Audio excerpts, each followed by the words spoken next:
8 troubleshooting methods when CarPlay is not working. Apple's CarPlay extends your iPhone into the car's infotainment system.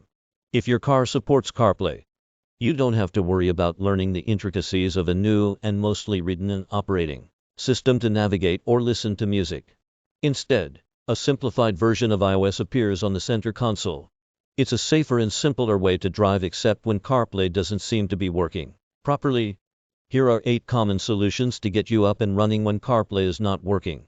First and foremost, make sure that CarPlay is properly configured on your iPhone. Whether this is the first time you are using it or the thousandth, it's possible that the feature somehow got turned off by accident. Start the Settings app. Tap General. Tap CarPlay. Look for your car in the My Cars section. If you don't see it, press and hold the voice control button on your car's steering wheel to start setup and pair the car with your phone. 5. If it's paired properly, make sure it isn't disabled in screen time. Tap the back arrow twice and then tap screen time on the main settings page. If screen time is enabled, tap content privacy restrictions. Then tap allowed apps and make sure CarPlay is enabled with the button swipe to the right. Enabling CarPlay when your phone's screen is locked in another important setting to ensure CarPlay works as designed. Start the Settings app. Tap General. Tap CarPlay. Tap your car in the list of connected automobiles.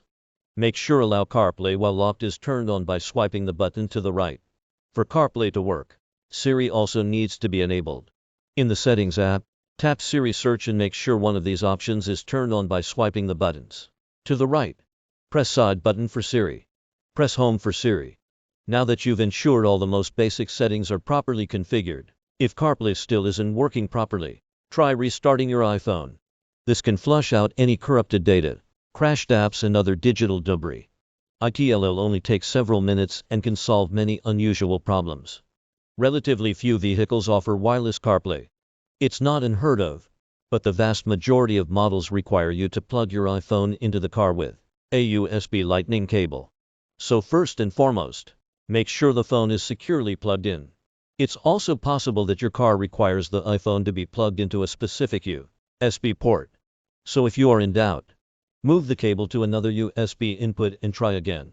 Finally, make sure the USB cable is in good condition. Check for obvious signs of damage and, if possible, swap the cable out and try again. While unusual, it's possible that your CarPlay connection could have become corrupted. So you can tell CarPlay to forget your car and reconnect it from scratch. Start the Settings app and tap General. Tap CarPlay. Tap your car and then tap Forget this car. 4. Set up your car again. Make sure it's connected via USB. Then press and hold the voice command button on your steering wheel to start the setup process. Make sure that both your iPhone and your car are running the latest version of their software. On your iPhone, make sure it is running the latest version of iOS. And check your automobile's user guide to see how to check for firmware updates. If you're lucky enough to have a car with support for wireless CarPlay, there are a few additional checks to make sure your iPhone is ready to work with CarPlay. Specifically, make sure both Bluetooth and Wi-Fi are enabled, and that you are not in airplane mode.